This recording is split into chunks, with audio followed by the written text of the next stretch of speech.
नमस्कार दोस्तों, इस वीडियो में हम लोग बात करेंगे नेटिव फार्मा ईटीएफ के बारे में। इससे पहले कि हम लोग ईटीएफ के बारे में डिस्कस करें, पहले हम लोग फार्मा इंडस्ट्री इंडिया के बारे में हम लोग जानते हैं। तो इंडिया लार्जेस्ट प्रोड्यूसर है generic drugs all over the world में। सबसे ज़्यादा जेनरिक ड्रग्स इंडिया में ही बनता है। Indian pharmaceutical sector supplies over 50% of global demand for vaccines. मतलब दुनिया में 50% वैक्सीन का निर्माण सिर्फ भारत में होता है। 40% of the generic demand in the US. मतलब 40% डिमांड जितना भी यूएस में जेनरिक मेडिसिन का होता है वो सिर्फ इंडिया की फार्मा कंपनी सप्लाई करती है। और 25% of all medicine in the UK. मतलब यूनाइटेड किंगडम में भी 25% मेडिसिन इंडिया से ही जाता है। ग्लोबली इंडिया 3rd रैंकिंग पे आता है फार्मास्यूटिकल प्रोडक्शन में वॉल्यूम के कंपेरिजन से, and 14th by the value. तो इसीलिए इंडिया का फार्मास्यूटिकल इंडस्ट्री बहुत ही बड़ा है, बहुत ही ज़्यादा इसमें ग्रोथ अपॉर्चुनिटीज़ है। तो इसी के चलते हम लोग आज नेट फार्मा ईटीएफ के बारे में हम लोग देखेंगे। अब हम बात करेंगे स्पेसिफिकली नेटिव फार्मा ईटीएफ के बारे में। तो ये एक एक्सचेंज ट्रेडेड फंड है, या सिंपली हम लोग इसको ईटीएफ बोलते हैं। ईटीएफ होता है एक बास्केट ऑफ शेयर्स को कहते हैं, जिसमें बहुत सारे शेयर्स का एक एग्लोमरेशन रहता है, जिसमें हम लोग इन्वेस्ट कर सकते हैं डायरेक्टली। अगर एक ही ईटीएफ का यूनिट बाई करेंगे तो उतना सारा शेयर्स में हमारा डायरेक्टली इन्वेस्टमेंट हो जाएगा। और native pharma ETF Nifty pharma index को रेप्लिकेट करता है। और इसका एक्सपेंस रेशियो की बात करें तो 0.21% है, जो कि बहुत ही कम है comparison to other mutual fund, जहां पे 1% या 0.5% तक आपको एक्सपेंस रेशियो देना पड़ता है। लेकिन आपको 10 क्वालिटी शेयर्स इसमें मिल जाएगा फार्मा का, जिसमें आप छोटा सा एक्सपेंस रेशियो दे करके इतना आप इसमें इन्वेस्टमेंट कर सकते हैं। और हम लास्ट में मेथड भी बताएंगे कैसे हम लोग को इन्वेस्टमेंट करना है चार्ट के द्वारा। तो आप लोग वीडियो के अंत तक बने रहिए। इसका AUM अभी कम है क्योंकि एक नया ETF लॉन्च हुआ है, और इसका जो रन करता है वो है नैम इंडिया। नैम इंडिया इसको रन करता है, जो कि गोल्ड 20, आपका निफ्टी 20, नेटफिट, ये सबको ETF को रन करता है। तो नैम इंडिया एक जापानीज कंपनी है, जो कि अभी आरनैम के नाम से पहले जाना जाता था। उसी को अधिग्रहण करके अब निप्पॉन एसेट लाइफ मैनेजमेंट, जो जापान का एक इंश्योरेंस कंपनी है, इसको चलाती है। तो बहुत डरने वाली कोई बात नहीं है, आप लोग इसमें आराम से इन्वेस्टमेंट कर सकते हैं। लिक्विडिटी का प्रॉब्लम रहता है, कभी कभी ETF में आपको खरीदार नहीं मिलते हैं, चाहे बेचने के लिए, और कभी आपको खरीदने के लिए ETF नहीं मिलेगा, कभी बेचने के लिए नहीं मिलेगा। तो लिक्विडिटी का इशू कभी कभी रहता है अगर कोई अनजान ETF में आप ले लीजिएगा तो। लेकिन ये ETF में उतना ज़्यादा प्रॉब्लम नहीं है, लिक्विडिटी मीडियम है, और अगर रिटेल इन्वेस्टर हैं तो आप आराम से खरीद बेच सकते हैं, कोई प्रॉब्लम नहीं होगा। और इसमें 10 फार्मा स्टॉक्स होता है। तो हम लोग अभी देखते हैं कौन कौन सा फार्मा स्टॉक इसमें है। और पहला जो शेयर इसमें सबसे ज़्यादा वेटेज रखता है वो है सन फार्मा। सन फार्मा इसमें लगभग 23.47% का वेटेज रखता है। और डिविस लेबोरेटरी, जो कि API बनाने वाला कंपनी है, बहुत ही अच्छा रिटर्न देता है, वो 18% इसमें वेटेज रखता है। डॉक्टर रेड्डी लैब भी बहुत ही अच्छा रिटर्न देता है, वो इसमें 15% वेटेज रखता है। सिप्ला इसमें लगभग 13.18% सिप्ला का वेटेज है। ल्यूपिन भी अच्छा खासा हिस्सेदारी है, 6.31%। ल्यूपिन में राकेश झुंझुनवाला जी का भी हिस्सेदारी है। और औरबिंदो फार्मा की बात करें तो 5.60% औरबिंदो फार्मा में है। और एल्केम लेबोरेटरीज में लगभग 4.69% हिस्सेदारी, इसमें वेटेज निफ्टी फार्मा इंडेक्स में दिया गया है। और बायोकॉन की बात किया जाए तो 4.48% है। और टोरेंट फार्मा की बात करें तो 4.16% टोरेंट फार्मा का भी वेटेज है निफ्टी फार्मा इंडेक्स में।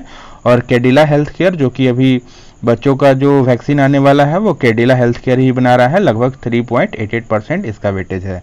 तो ओवरऑल आप एक ही बार में एक ही ETF से आप 10 क्वालिटी फार्मा स्टॉक्स में आप एंट्री ले सकते हैं। इसमें आप लोग को डरने का भी बात नहीं रहेगा, क्योंकि 10 स्टॉक्स में आपका पैसा लग रहा है तो आपका पैसा डाइवर्सिफाई हो जाएगा। एक दो कंपनी इसमें अच्छा नहीं भी करेगा तो ओवरऑल आपको अच्छा रिटर्न मिल जाएगा। और एक और बात बता देते हैं कि जितना भी इंडिया का फार्मा कंपनीज होता है वो US रेगुलेटेड होता है। तो इसीलिए मतलब इंडिविजुअली हम लोग को फार्मा कंपनीज में इन्वेस्ट करने से हम लोग को बचना चाहिए, क्योंकि US रेगुलेशन है, कोई स्टॉक्स अगर मान लीजिए उसको यूएस अप्रूवल नहीं मिलता है यूएस एफडीए का, तो वो स्टॉक अच्छा परफॉर्म नहीं करेगा। तो इसलिए हम लोग अगर ईटीएफ में लगाते हैं तो हम लोग को 10 स्टॉक्स में पैसा लग रहा है और डाइवर्सिफाई होकर अच्छा रिटर्न हम लोग को मिल जाएगा। चार्ट के द्वारा वो मेथड भी बताएंगे कैसे हम लोग इन्वेस्ट करें तो हम लोग को ज़्यादा से ज़्यादा रिटर्न मिलेगा। अगर बात किया जाए रिटर्न की, तो निफ्टी फार्मा इंडेक्स ने पिछले 5 सालों में लगभग 26% का पुअर रिटर्न दिया है, कोई खास रिटर्न नहीं दिया है, क्योंकि इधर बहुत ज़्यादा कंसोलिडेशन में चल रहा था 3-4 सालों से कोविड के बाद से। लेकिन जितना भी कंपनीज है फार्मा कंपनीज, वो अच्छा परफॉर्म कर रहा है। तो आगे भी ग्रोथ का बहुत सारा पोटेंशियल है इसमें, और हम मेथड भी बताएंगे। अभी हम लोग चार्ट पे चलते हैं और देखते हैं कि कौन वो बेस्ट मेथड है, कब हम लोग को बाई करना चाहिए। क्योंकि ऐसे डायरेक्टली आप ये चार्ट देख के अगर बाई करते हैं तो आप लोग एवरेज रिटर्न आप लोग को मिलेगा। लेकिन हम वो मेथड बताएंगे जो हम लोग बाई ऑन डिप्स करेंगे अप ट्रेंड में, तो हम लोग को बहुत ही ज़्यादा फायदा मिलेगा। तो चलते हैं हम लोग जीरोधा के अपने चार्टिंग प्लेटफॉर्म पे। अब दोस्तों हम लोग आ चुके हैं जीरोधा के अपने चार्टिंग प्लेटफॉर्म पे, और हम लोग किसी स्टॉक का हम लोग चार्ट नहीं देख रहे हैं, हम लोग इंडाइसेस का चार्ट देख रहे हैं, निफ्टी फार्मा इंडाइसेस का चार्ट। आप लोग भी जाके इंडाइसेस, निफ्टी फार्मा इंडाइसेस आप लोग वॉच लिस्ट में ऐड कर लीजिएगा और वहां से आप लोग इस चार्ट को देख सकते हैं। नेटिव फार्मा का भी आप लोग चार्ट देख सकते हैं, लेकिन नेटिव फार्मा में क्या होगा कि उसमें ट्रैकिंग एरर आने के कारण आपका चार्ट अच्छा नहीं आएगा, कैंडल सही नहीं आता है। इसलिए हम लोग चार्ट किसका देखेंगे, निफ्टी फार्मा इंडाइसेस का चार्ट देखेंगे, क्योंकि निफ्टी फार्मा को ही रेप्लिकेट करता है नेटिव फार्मा ईटीएफ। तो अब हम लोग देखेंगे मेथड एक सीखने वाले हैं कि इस मेथड को लगाएंगे तो हम लोग का जो रिटर्न रहेगा वो मैक्सिमाइज हो जाएगा।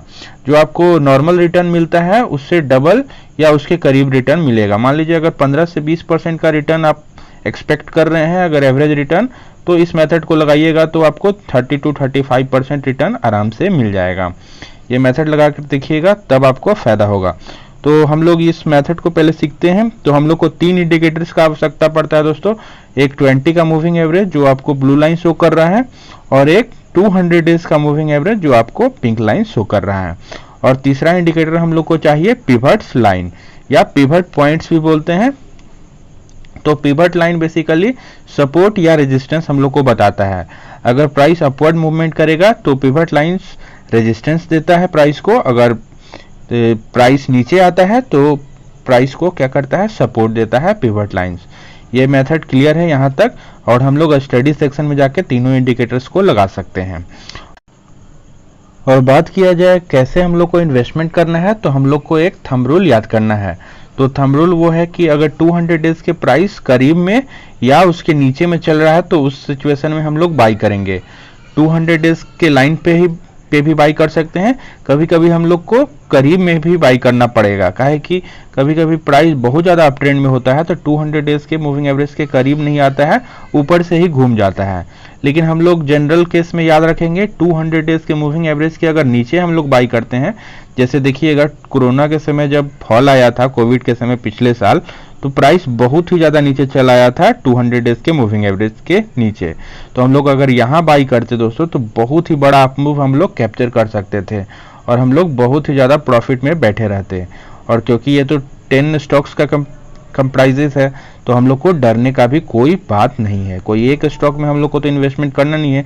अगर आप एक ETF खरीदते हैं तो ऑटोमेटिकली आपका 10 में इन्वेस्टमेंट हो जाएगा।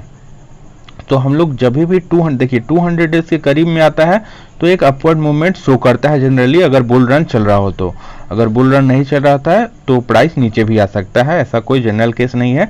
लेकिन 200 डेज के करीब में बाई कीजिएगा तो हमेशा प्रॉफिट में ही रहिएगा, ये देखा गया है। आप बहुत सारा चार्ट जाके एनालाइज कर सकते हैं।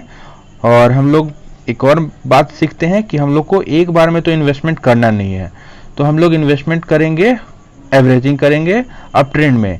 लेकिन उससे पहले हम बता देते हैं कभी भी डाउन ट्रेंड में एवरेजिंग नहीं करना है।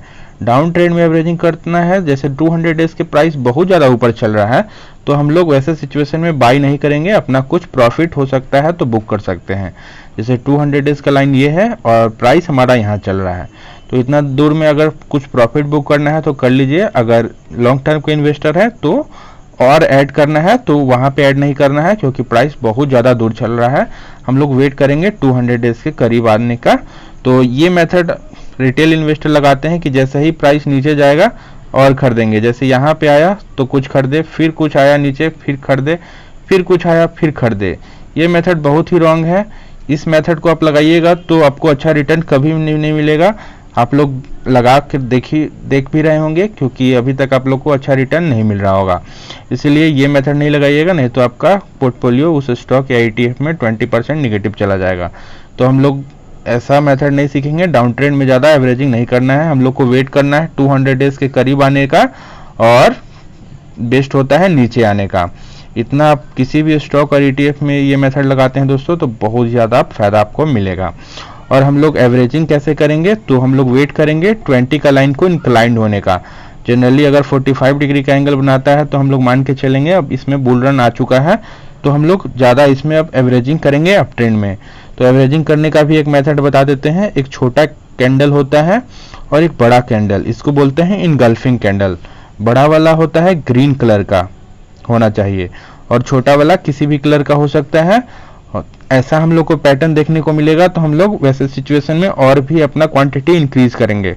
तो देखिएगा 20 का लाइन इंक्लाइंड हो जाता है और यहाँ पे हम लोग को इनगल्फिंग जहां जहां दिखता है वहां पे अपना क्वांटिटी को बढ़ाएंगे, यहाँ पर भी बढ़ाएंगे। लेकिन एक बात का याद रखिएगा, जैसे ही 200 डेज के मूविंग एवरेज से बहुत ज़्यादा दूर चला जाता है तो प्राइस कंसोलिडेट करेगा या उसके बाद नीचे भी आ सकता है। देखिएगा इस पिवट से टकरा के इसको रेजिस्टेंस, बहुत ज़्यादा बार रेजिस्टेंस यहाँ पे मिला है, तो प्राइस नीचे फॉल हुआ है। और देखिएगा 200 डेज के करीब आता है, बिल्कुल बगल में नहीं आया दोस्तों, लेकिन उसके करीब आके फिर से प्राइस ऊपर जाने का कोशिश कर रहा है। तो अभी निफ्टी फार्मा ETF में आप लोग नेटेफ फार्मा ETF जो कि हम लोग बोलते हैं, इसमें इन्वेस्टमेंट का भी अच्छा समय है। आप लोग आराम से यहाँ पे इन्वेस्टमेंट कर सकते हैं, क्योंकि यहाँ पे देखिएगा यहाँ पे बहुत ही रेजिस्टेंस था, इसको मिल रहा था प्राइस को। हर बार इसी लाइन से प्राइस नीचे आ रहा था। अगर इसमें ब्रेकआउट होता है, एक और कैंडल अगर बड़ा सा ग्रीन बनता है, तो इसमें और भी एंट्री अपना ले लीजिए। कुछ एंट्री तो आप यहाँ से आराम से ले सकते हैं, क्योंकि प्राइस यहाँ से आपको इस रेजिस्टेंस को ब्रेक कर चुका है। तो हम लोग वेट करेंगे थोड़ा सा, एक और ग्रीन ऊपर का कैंडल बनता है तो नेटेफ फार्मा ETF में अपना एंट्री ले लीजिए। कोई डरने वाली बात नहीं है, क्योंकि आपका 10 स्टॉक्स में एंट्री हो जाएगा और ETF बहुत ही अच्छा है। तो हम लोग इसमें इन्वेस्टमेंट करने का सोचेंगे दोस्तों, और एक बढ़िया सा ग्रीन कैंडल आपको देखने को मिलता है तो आप लोग एंट्री ले लीजिए।